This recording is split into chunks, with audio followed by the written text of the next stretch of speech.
The visuals were nothing new: a pitcher ejected from a game for throwing behind a batter, and his manager exploding in rage toward the umpires. The audio, on the other hand, was rather interesting. Mets manager Terry Collins, using the most colorful of language, berating the umpires for ejecting Noah Syndergaard after he threw behind the Dodgers' Chase Utley in 2016, perceived as retaliation for Utley's hard slide in the playoffs the year before. From Collins yelling to umpire Tom Hallion's response, the whole thing was real and it was raw. It was also informative, entertaining and refreshing, and it's exactly what MLB needs. Even though the audio was leaked, and later removed from YouTube by MLB, the response to the video was telling. Almost universally, the message from baseball fans was, "We want more of this." More. Mariners, Brewers move up in latest SN Power rankings as the NFL continues to have success with inside access programs such as Hard Knocks and All or Nothing. Major League Baseball has fallen well short when it comes to showcasing its most compelling stories, whether on the field or off. But as the response to the Collins video shows, there's definitely an appetite among baseball fans for a peek behind the scenes, even when that peek reveals unpleasantness. MLB's guidelines for game audio, however, reveal a certain unfortunate disconnect between the league and the desires of its fans. Those guidelines state that all audio from umpire microphones that are not aired during the telecast are to be deleted immediately after the game, MLB said in statement to SN on Thursday, adding that a review is underway to determine how the Collins audio was leaked.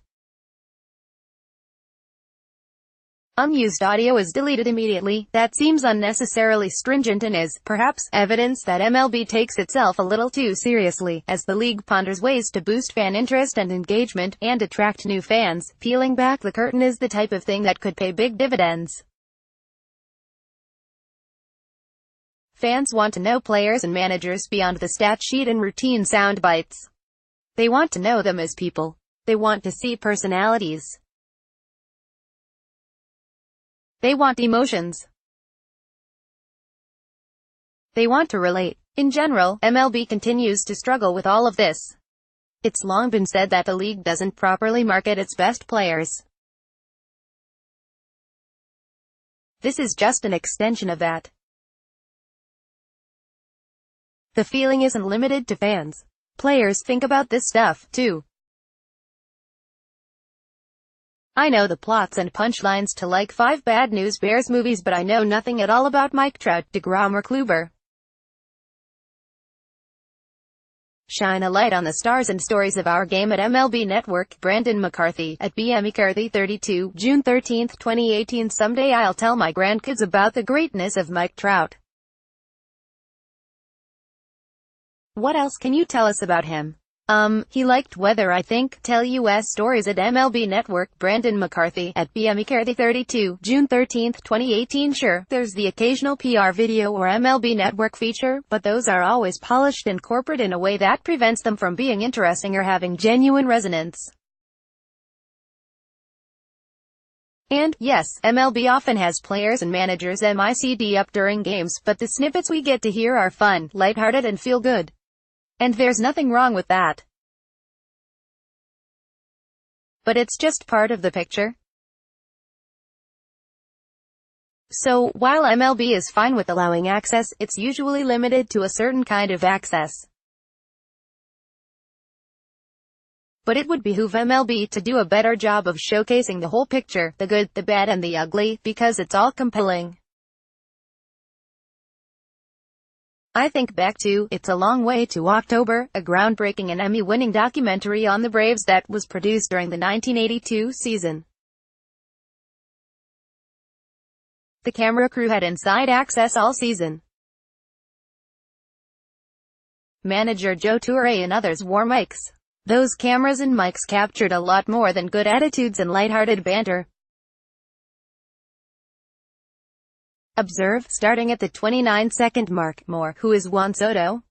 Fast facts about Nats teen phenom. That documentary was well ahead of its time, and it's past time for MLB to produce something like this again.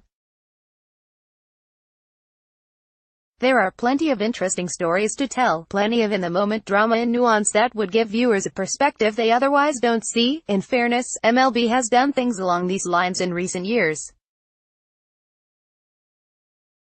It partnered with Showtime to air 2 seasons of the franchise, featuring a behind-the-scenes look at the Giants in 2011 and the Marlins in 2012. But that last aired 6 years ago. Given the financial health of the sport and its desire for more fan engagement, it seems like a no-brainer to revive the concept. A spring training version of Hard Knocks, I'd watch that. Another season-long documentary series or standalone film, I'd watch that too. A Sounds of the Week show that highlighted the best banter, arguments and human moments from across MLB. I'd catch every episode. And so would millions of other baseball fans. MLB loves to embrace the human element when discussing the strike zone or feel-good stories. But there are many more human elements to love about the game, and MLB should embrace those too. Don't rely on nostalgia and pace-of-play initiatives to draw and keep fans. Showcase your product in all its beauty, even when that beauty is a little ugly.